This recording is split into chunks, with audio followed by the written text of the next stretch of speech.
السلام عليكم ورحمة الله وبركاته.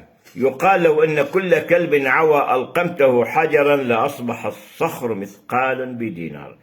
لقطة بسيطة مع هذا الفيديو ثم أعود لكم. صباح الخير يا رفاق. تواطؤ سلطنة عمان.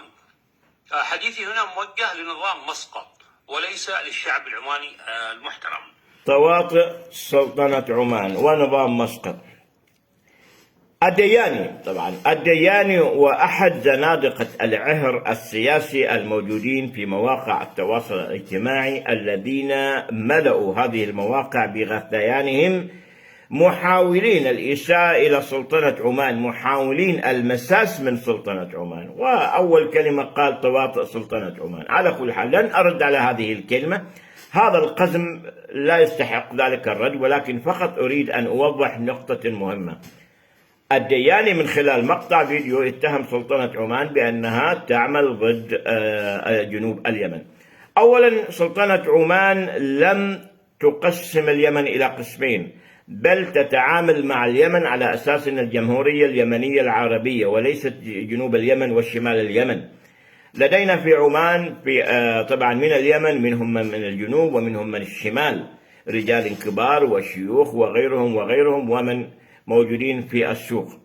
لا نفرق بين هذا وبين ذاك. ثانيا، يتكلم عن دعم عمان أو عن دعم الحوثي من خلال تهريب الأسلحة.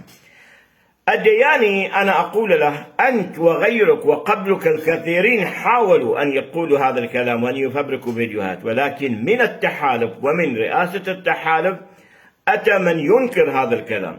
ثم لا ننسى تصريحات أصحاب السعادة، أعضاء السفارات أو ممثلي السفارات الدول الخليج في عمان، والذين يشيدون دائما بالعلاقات الطيبة التي تربطهم بعمان وعدم تدخل عمان في الشؤون الداخلية للدول الأخرى، وهذا طبعا من مبدأ الذي نمشي عليه.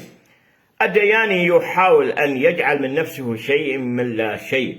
الدياني يريد أن يري الناس بأنه شيء له قيمة.